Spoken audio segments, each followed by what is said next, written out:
I set up Talk to the Press to help the ordinary people who want to share their stories or who are being asked to share their stories. It's a really hard thing to approach a newspaper. How do you know which paper's the best one? How do you know that what they're offering you is the right fee or whether they could be offering you more? How will you know you're going to like the piece? We'll just take over all the hard work for you. We'll make sure you're in touch with the right newspaper, the one that's going to do your story in the sort of way you'd like it to be done. We'll organise things like what you're going to get paid and make sure that you do get paid. We'll make sure that the story is done in a way that you're happy with the end result.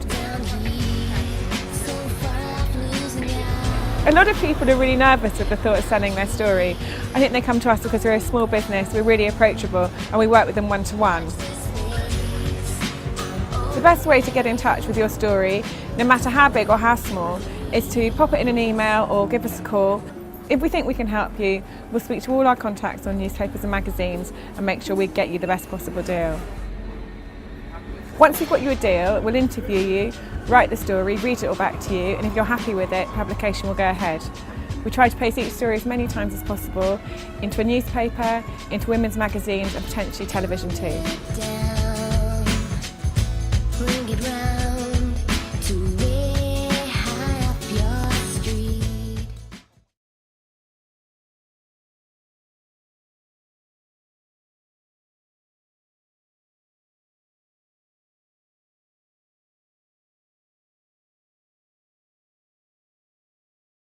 Well, first of all, I have many graphs of information technology in all these different areas, and it's not just computers.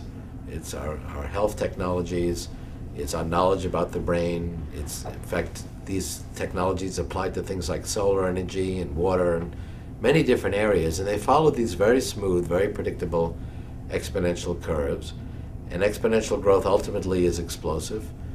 In 25 years, computation and these other information technologies will be 1 billion times more powerful than it is today. And I say this now not just looking backwards and overfitting to past data. I've been making forward-looking predictions like this for many years, for decades.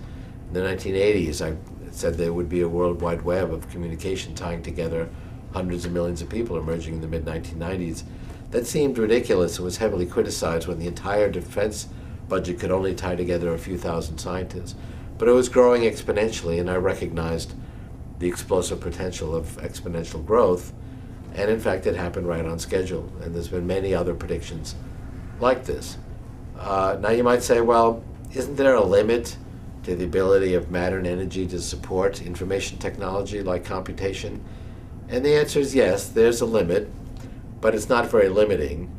I talk about this in chapter 3 of my book. The ultimate 1 kilogram computer, 2 pounds of matter and energy organized to be optimal for computation would be literally trillions of times more powerful than the human brain. And so yes, there's a limit, but it's not very limiting. It ultimately will be profoundly transformative as we get to those limits. And then you might say, well, isn't there a limit to the current paradigms we use, like Moore's law, where we're shrinking the size of components on an integrated circuit? And yes, Moore's law was in fact not the first paradigm to bring exponential growth to computing. It's the 5th paradigm. We had 4 paradigms before it. Each one of those ran out of steam, but what happens when one paradigm runs out of steam, it creates research pressure to create the next paradigm. And the next paradigm is there in time. In the 1950s, we built computers not with chips, but with vacuum tubes. And they were shrinking the vacuum tubes, making them smaller and smaller each year to keep this exponential growth going. That hit a wall. It got to a point where they couldn't shrink the vacuum tube anymore and keep the vacuum, and that was the end of the shrinking of vacuum tubes. But it was not the end of the exponential growth of computing. We then went to the 4th paradigm, transistors, and then chips. And there's been regular predictions, Moore's law will come to an end. Gordon Moore first said 2002. Intel now says 2022. And by that time, the key features will be 4 nanometers, and we won't be able to shrink them anymore. And that's true. But we will then go to the 6th paradigm, which will replace Moore's law and chips, which are flat. They're very dense already, but they're 2-dimensional. We live in a 3-dimensional world. I've been predicting that around the teen years of this century, we will switch to 3-dimensional circuits using self-organizing molecular circuits. And that was a controversial notion when I wrote about that in my book, Age of Spiritual Machines, around 1999.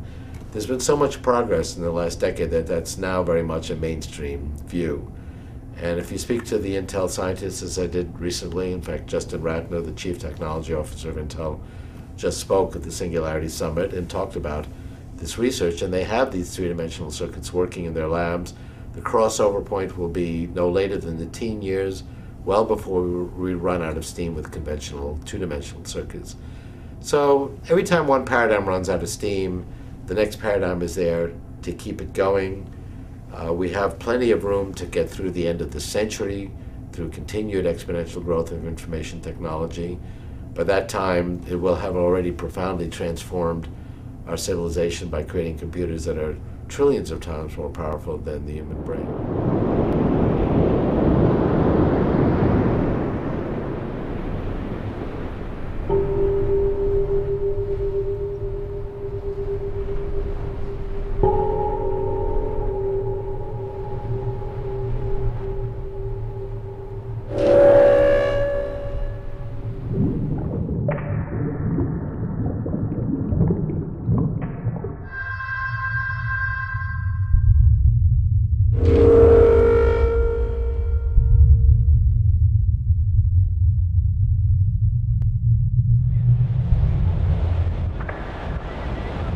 My husband died.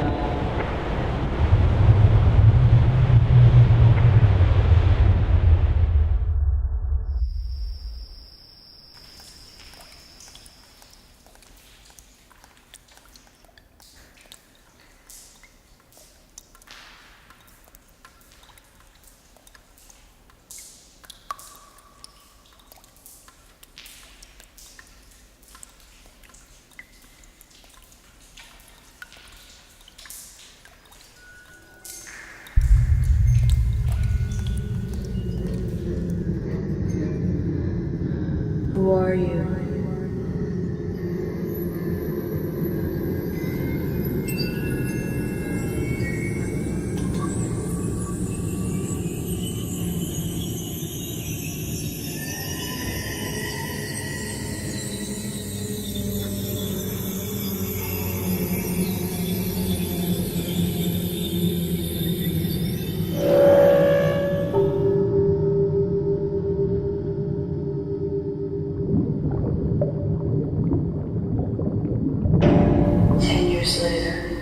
It was him.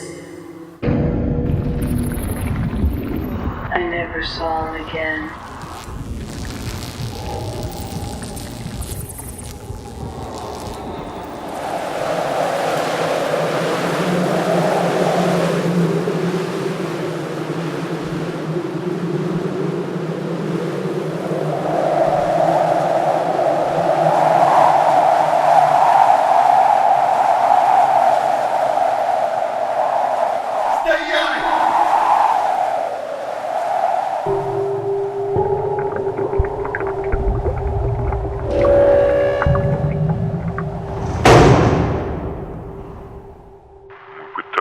Его остановить, но он просто исчез.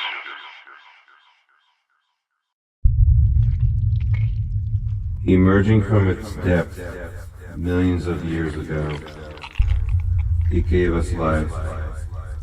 We split into millions of drops, reflecting one another. Still, always connected, feeling, watching, waiting, and in the end, becoming once again the one.